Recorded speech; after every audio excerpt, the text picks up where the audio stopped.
What's up, guys? This is Trippy Talks, and this is episode 12, and we are here with... Snailmate. Yes. Also, Snailmate. We don't have real names. Okay, just Snailmate. Yeah. They both go by that. All right, just to start easy, what's a fun fact that fans may not know about you guys? You first. It's early. What'd you ask? A fun fact that fans may not know about you. Oh, my name's Kalen.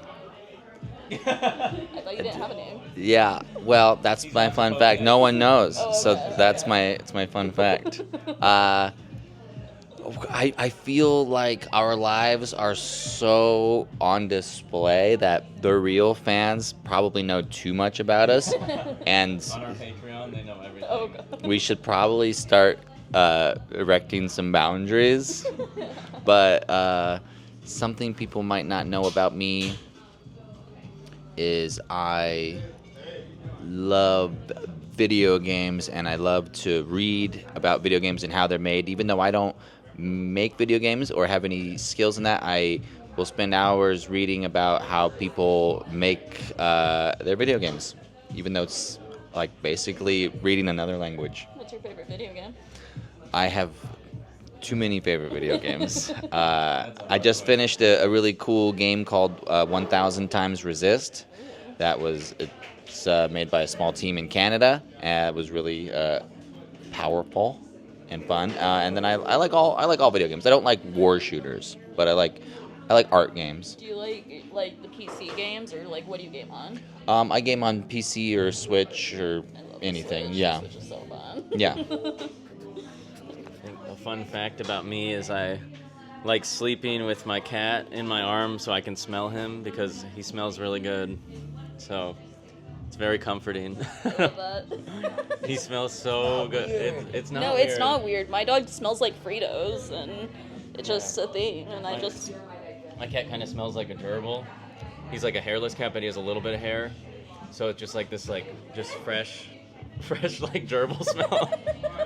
It's Wait, really nice. Wait, it's a hairless cat? Yes, but not he's not technically a Sphinx. He's like another breed, but he doesn't have hair besides he has a little patch on his head, and then his tail is like all hair. His whole body's like coarse, Yeah. fine hair. Yeah, Does it's he- very little hair. Does he do that thing where, like, I know the hairless cats, like, leave, like, oil spots? He doesn't. No? No. Okay, so and then that's the cat I need to look into. Yeah. I've always wanted a hairless cat, but I was like, the oil spots always gross me the fuck out. I'll show you a picture. Yes. It's hard. I forgot what breed. It's a specific breed. It's a type of like hairless, but he's not hairless, so he's not a Sphinx. Because Sphinx have to be completely hairless. Yeah. It's a whole thing. Remember either. Yeah. My cat's also hairless. Ooh. Her name's Fiona, and she smells like mushrooms. Oh, okay. Yeah, and she doesn't leave oil either. Okay. Some cats. Okay, so here's the thing about Sphinx cats. Some Sphinx cats are kind of oily. Your cat, My other other cat, cat Phoebe's really oily. she can get oily. But then I was talking to someone the other day, and they're like, "Oh, you have a Sphinx cat? Do you have to rub oil on her? Because I know someone who has a Sphinx cat, and they have to rub olive oil on her." It's like, What? Like, so People there's ask me that too, and I'm like, no, they're so greasy. people have asked if we shave them. People ask us Wait, all. is that an actual thing? I've never heard of somebody doing that. Yeah, no. Yeah, on TikTok, there's a bunch of people that rub like coconut oil on them and stuff, but like ours don't need. They bathe, like we bathe them and then like condition them, and they don't need. Yeah, my cat's great. She gets a little Yeah. dirty and her ears get a little gross, but her skin is like really. It's flawless. Yeah, her pH levels are perfect. She doesn't ever need any sort of like degreasing or re-greasing. Yeah. She's great. Same. I love her. Y'all thought this was a Trippy Talks, but this is actually a cat education I video. love that. It's a bummer though. Sometimes the bands will ask to stay at our house, and then they're like, "But we're allergic to cats." Oh, and then I'm like, shit. "Well, then you can't You- stay." yeah. 'Cause there's 4.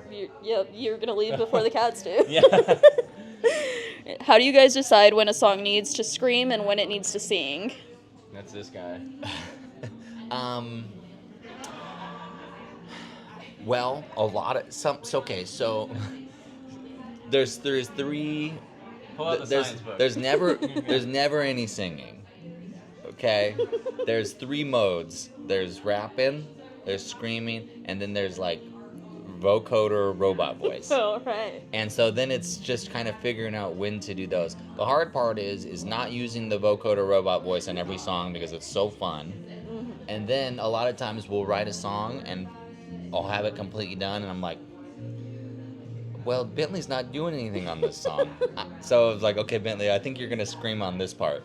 And then it's like figuring out where the screams go afterwards sometimes because it's like, well, this song needs screaming. All their other songs have screaming and this one doesn't. So like, let's get it going. And then it's hard because I already learned how to play the song, and then he adds like screaming stuff to it, which then I have to relearn the song because it's like really hard to do that when you're drumming. So it's literally like starting from square one. Yeah. It's really messed up. Yeah, there's the different phases. It's like we write the music, then it I gets go and tight. write, and then we get really tight, and then I go and write the lyrics, and then I have to do the lyrics while playing the music, and it basically the song falls apart again and has to be You're all, let's just do this all over again. relearned. It's like sloppy, there's like three times it's sloppy and then tightened again. How long on average do you think it takes for you guys to finish up a song? 5 years. Months and months. A long time. We're very slow writers. Some of them pop out real quick though. It's either like a week or like 8 months. There's no. Well, it sounds like it would be like more time consuming with you guys having to like change up the stuff if you guys are coming up with the lyrics and stuff and then having to go back from scratch and then doing that. Yeah, what if we had like 4 songs that popped out in like a week? That's a really good. Like Cold Turkey and Masking and Hot Sauce. You did that one really fast. Okay, he's talking about songs that I wrote to like, and he doesn't actually play the drums on. So yes, I play the drums live. that does make it quicker. Yes. Sometimes he'll write a song and then like he'll just show it to me and then I just drum to the song he wrote. And then that's really fast. That's but if we're easy. writing a song together, it takes forever. Yeah. And then we'll Okay. rewrite it. And like our song Trash Baby is literally about that because that song we wrote and rewrote like 4 times, I think. There's even some recordings out there of it like as an old version, but we have another song we just played live a couple times and now we're never playing it again until we rewrite it because it's just not. So Sometimes it doesn't that's work. a hard question. Yeah. Because it can be written, but then we have to rewrite it because it's Yeah. not good enough. Okay, so it's good that you brought up Trash Baby because that was literally my next question about what inspired that. Yeah, it's a song about it's a song about thinking that everything you do is not good enough. Mm-hmm. It's making art, things that you've once found joy in. All of that is taking it home and being like, and then thinking that it's crap and throwing it away, whether it's song, something you wrote, I went months and months without playing video games just because I was in like a weird depression head state and like just not finding the joy in things that you once did because you're feeling bad about yourself and you have this kind of imposter syndrome. The blanket statement is we say it's about imposter syndrome. Okay, it's good that you like mentioned that too because I feel like that's like something that doesn't just happen in music but just like all around the board because I feel like I even deal with imposter syndrome too and even a lot of photographers, even touring photographers that are like, and I've been doing a ton of big names and like I know I'm a good photographer and stuff for the concerts and Yeah, your everything, photos but are great. I do get in my head sometimes where it is like that imposter syndrome. I'm like, what am I doing here? Like, I'm just this random little lesbian from New Mexico. What the hell am I doing? So like, I definitely feel that, and I think a lot of people feel that. So I feel like that's good to have kind of a song to go to with it. Oh, Because, yeah. like, I feel like that's something that a lot of people feel, even in every industry, everything they do. I feel like imposter syndrome exists everywhere. Oh, It's yeah, crap. sadly. It's art crap. is hard and having a consistent output is hard and you don't need to, it's important to like take time away from it so you can like recharge and like rebuild your ideas, but then doing that you get into this mindset where you're like, I'm not creating, I'm failing, and then you go on Instagram and you see people. That's the worst. Yeah, you see people who their output is consistent, they get a ton of engagement, and then you start comparing yourself to them, and then it just becomes this self-defeating cycle. And it's, for me, I can't make art when I'm in that kind of bad. I have to be happy to make art. Yeah. Even though my songs are kind of sad and about negative emotions a lot of times, I still have to be like in a good headspace to write them, to channel that other emotion. And so feeling like you're not good enough and feeling that everyone's better and more successful than you, like it's hard, and social media just Well, exacerbates. yeah, I think the Instagram makes that so much harder Oh, for it's the people. worst. Yeah. Makes it so hard because like even me even editing like specific photos or galleries, I feel like sometimes I'll be like sitting there staring at the same image for like hours and I'll be like, and then Pick it it turns apart. out and then I'm like I fucking hate this picture now. Right. I'm like I absolutely hate this picture now. So it's hard to create whenever it's stuff like that. And even a few weeks ago, I felt like I was kind of in that headspace where with Trippy Talks, I've been doing a lot of work and putting a lot of work into it, but I felt like people weren't caring or weren't watching or like it just wasn't like my work wasn't correlating with what I was hoping for. Yeah. But then I was feeling super inspired. I don't know if either of you saw it, but I did that Saw Room photo shoot. Oh, And I was no. like, here, let me show you all. That's I was awesome. like, that, and then all of a sudden I got a ton of engagement on that, and I was like, that just like got me out of what I needed to, because I was like, this was so fun. Oh, sweet. Whoa. Oh, that's so badass. Holy shit. Oh my god. Yeah, so Where is that? So it's Terror Trader and Chandler. It's Oh, yeah, it's yeah, a Halloween I love store. that store. Yeah, it's a Halloween store year round, but they just put up this Saw Room. Oh my god. And I was like, yeah, so like love it that place. actually I gotta check it out. got engagement compared to like some of my watch stores. This was like the last Trippy Talks, which it's still engagement, but it's like hard sometimes whenever you like feel like people aren't watching it, especially with the videos. I think Yeah. because it like correlates and looking at the Instagram, then going to watch and whatever. But that actually got viewers to like go and watch, so I feel like that helps bring me out of it. I know that was a long story to say that I really backed you guys. Numbers are the worst, and when you feel like your worth is based on certain numbers, like it's really hard, and it's hard to be creative like that. Exactly. All right. Are there any genres that you guys haven't explored yet, but you guys want to? Country. Yeah, Bentley really wants to do country. I want to do a country EP. Wait, that actually might be fun. Yeah, like an EDM country EP. So it'd be Snailmate, but with like a little twang in the background. I feel like that would be really fun, especially because country music is always just horrible people. So I Yeah. feel like it would be fun You wanna with take like it back. I feel like that'd be fun with like unique and fun souls. Yeah, and like now's a better time than any. Yeah. Queer country is like on the rise, and like Yeah. and then we could do we Got could make it our own. The problem with these other genres, like I want to do more like even heavier metal, and then some other like here's the problem is we can't sing, we're bad singers.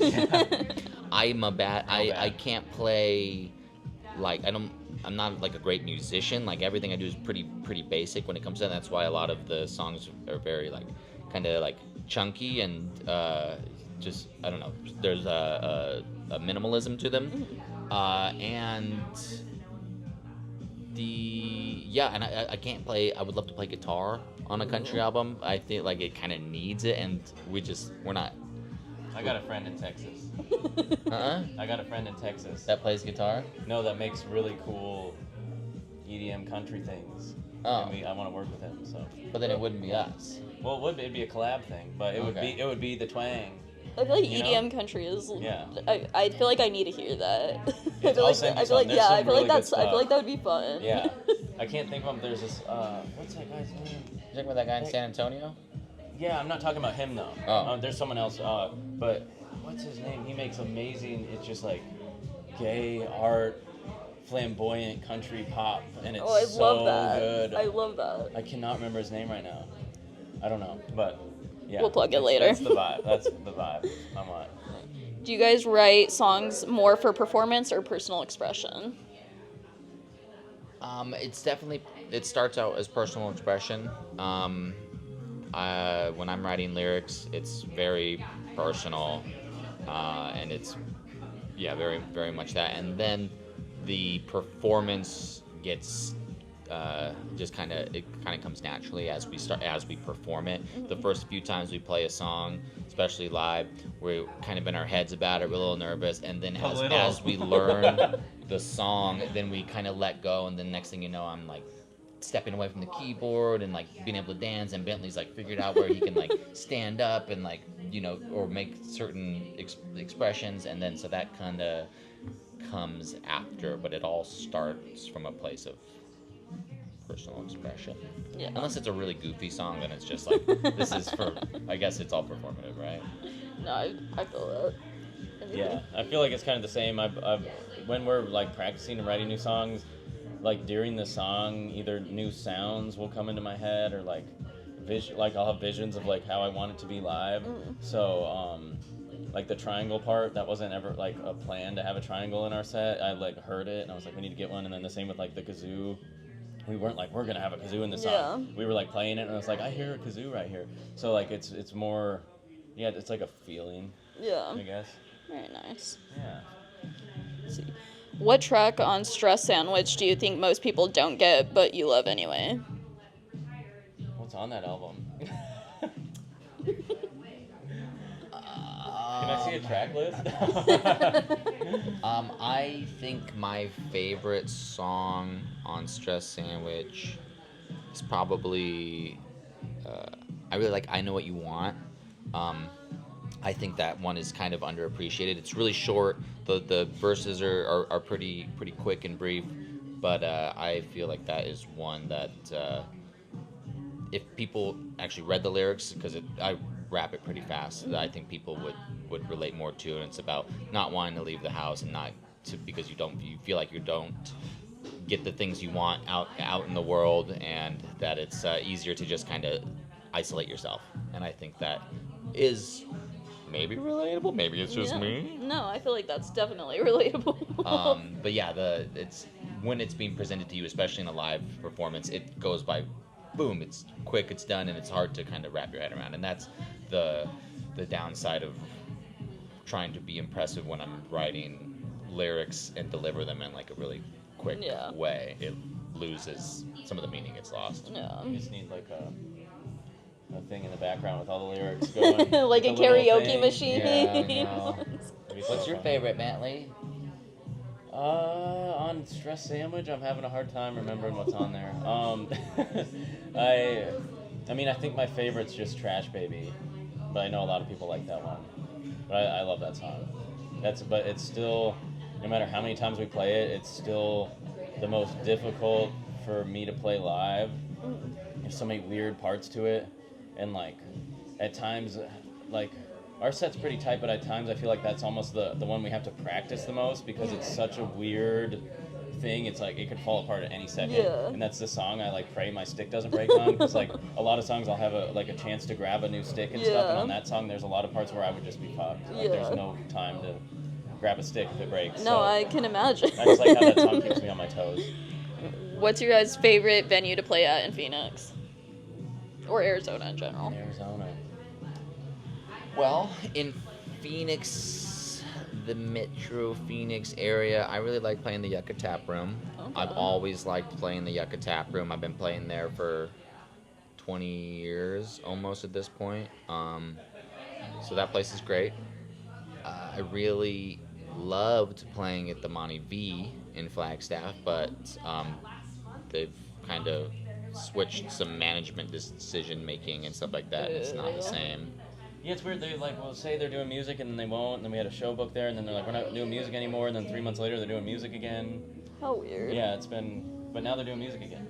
Yeah. So But that place is sick. To play at Monty V is awesome. I've never been there, so It's really nice. All the shows are free. Oh, wow. It's a really cool spot. Yeah, but they got a really they're nice always, bar. They're always changing their mind on if they're gonna do music or not. Yeah, So, well, that's frustrating. yeah. Yeah. It's funny you say that about Yucca. I like being at Yucca, and I like the after the show at Yucca, but I don't like playing at Yucca because it's haunted, and on stage I can like feel that. Is it really? Yeah, like anytime there's a venue that's haunted, it's pretty rare, but like I just know. You know this place is haunted? I'm not playing a show. I really only know if when I'm playing drums. Ghosts really like to like mess with me and be like, you suck, and like it's That's like wild. It's pretty rare it happens, but I don't enjoy actually physically playing there, which kind of sucks because I think we have 3 shows there coming up this year. That's But, wild. I did yeah, not know it was haunted. I feel this like these ghosts there. Okay, so you need to go. How that you would say that haunted is freaking in Albuquerque. There in New Mexico there's I don't remember what it's called. I'll send it to you guys later at a point whenever you guys are there. But it's like this. I think it's a hotel now, and at the very top they have like a bar, like the rooftop bar or whatever. But that place is freaking haunted Is it as Inside Out? fuck. No, it's right off the highway in like downtown Albuquerque. I forget what it's called, but like my dad. So my dad used to work there, and he used to work there when it was a children like a child psych ward is what it was. And then Scary. yeah, so like no wonder it was kind Yeah. of, and but like it was haunted even before then, because I forget the story, but there was like some kind of story that of like crazy shit going on there, but it was haunted even while it was like the psych ward, because my dad worked there at that point, and he would be like say that he would always see shit like crazy. Ew. And like yeah, well yeah, and like he would always be like, I'm just, because he's an IT guy, so he's not like working directly with anybody, so he's just like in his like office with computers, and he would say he would always see shit in, like the hallways and stuff, and I'm like, oh hell no. But like now they've turned it into like a hotel in that rooftop bar or whatever, and they're like, I think they're embracing the fact that it's haunted now, because I think they're doing like ghost tours and stuff Smart. with it. But I was Gotta like, make that yeah, money. well, yeah, I feel like if you're haunted, you might as well embrace that, because there's weird fucks like me that would go to the haunted stuff Oh, yeah, me just too. for the tours and stuff. I feel like what me that's and so my girlfriend fun. love doing. The Monty B's haunted in Yeah. Flagstaff. It might be yeah, I've never on stage. I love playing there, but on stage I've never felt comfortable. Like I can't get locked in.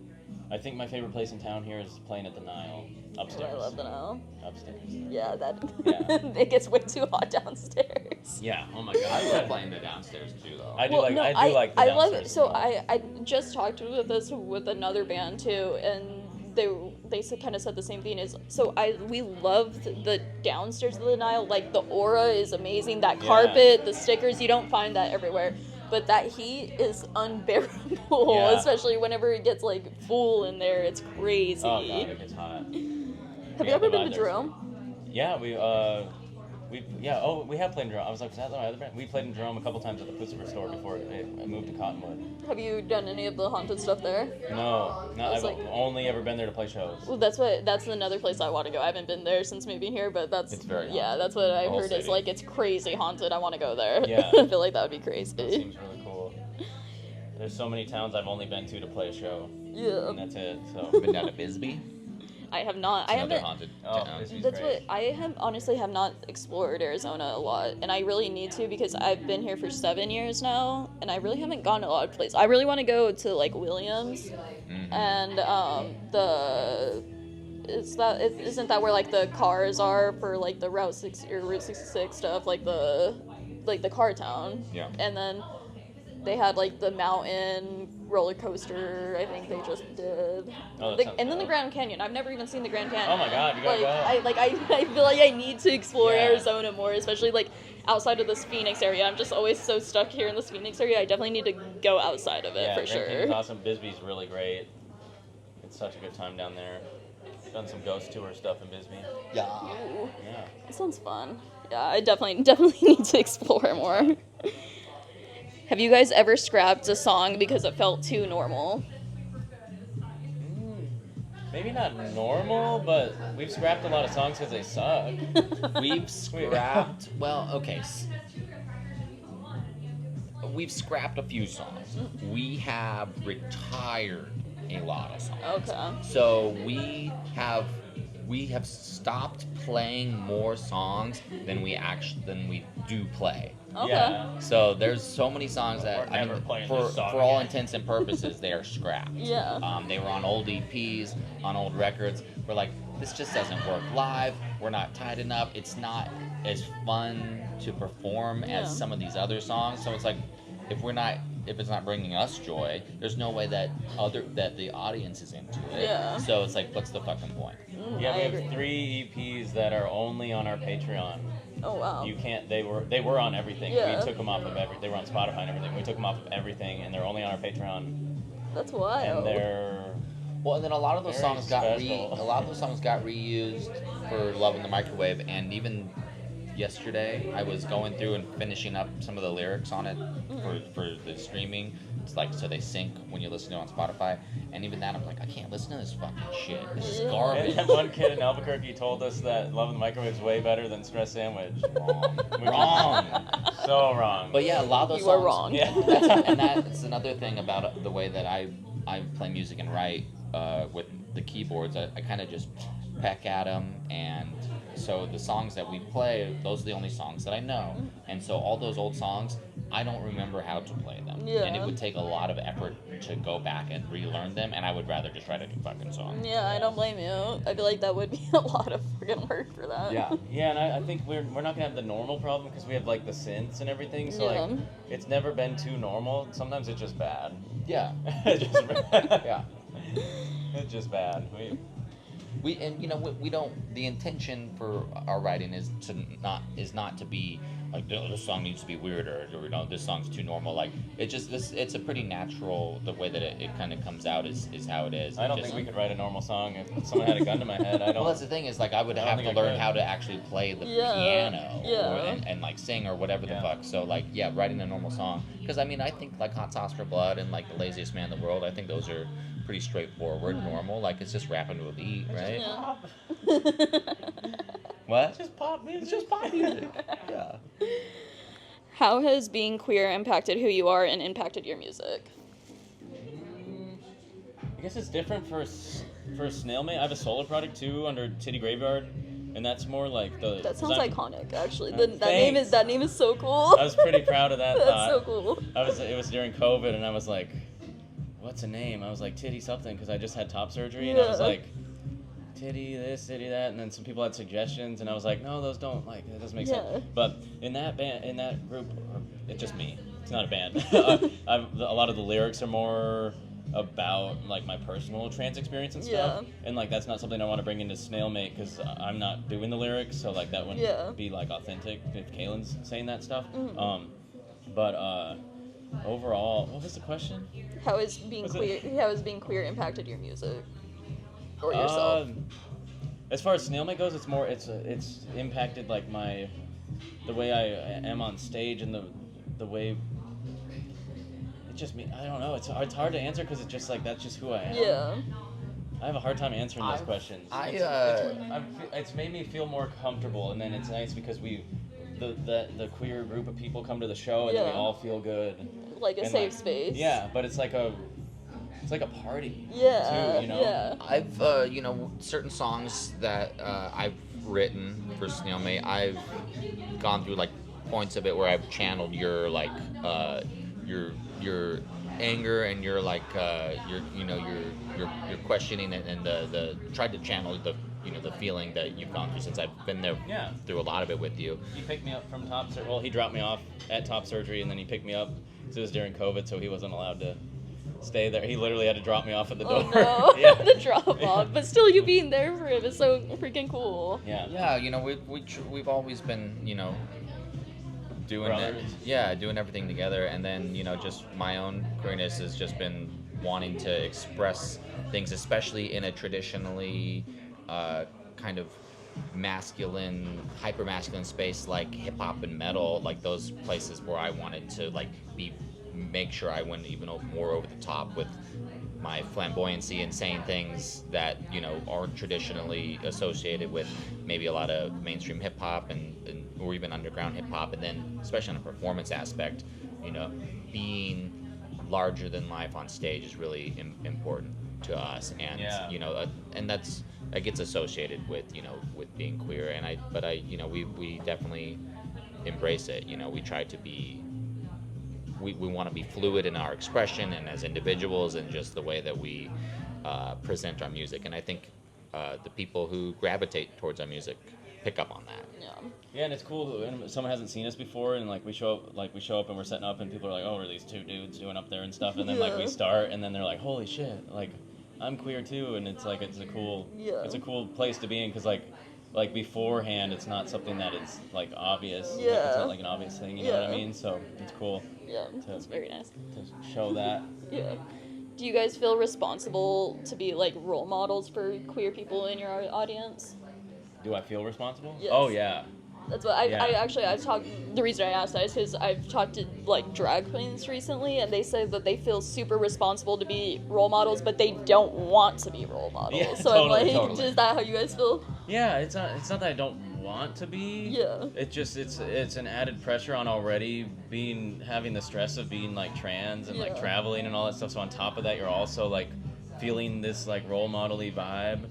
But there's just so many layers to it, But I'm not upset about it. I enjoy, especially for the youth. I feel Yes. like I wish I would have had more role models when I was younger. And looking up to somebody to And- look up to, and Yeah, that and someone aspect, real, like not like a famous, unattainable Yes. person, like someone you can meet at a show, Yes. and like people come to me for advice and stuff like that, and it's really cool to like have people feel safe enough to do that, you know? Yeah, I feel like even like 15-year-old me would feel like so much better having somebody that I could like look up to in that sense, or like even just go to a show to like, Oh my and God, like yeah. like I feel like that would have been so different freaking 10-15 years ago, like to Yeah. have that around. Yeah, I don't remember anyone that I went to a ton of shows when I was Yeah. in high school and stuff, but I don't remember any of them being openly gay or No, queer, yeah. really.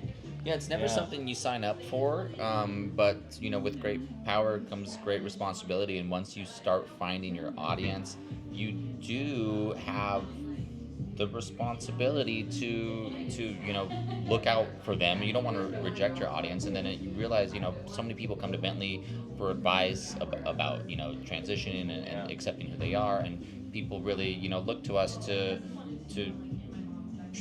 show them that being an individual and being yourself is okay, to exist out in public and to do things your own way and express yourself how you want. And so you kind of, it would be irresponsible to not, you know, take some pride in that, and to not like feel an obligation and like to protect other people and continue to show them that it's okay.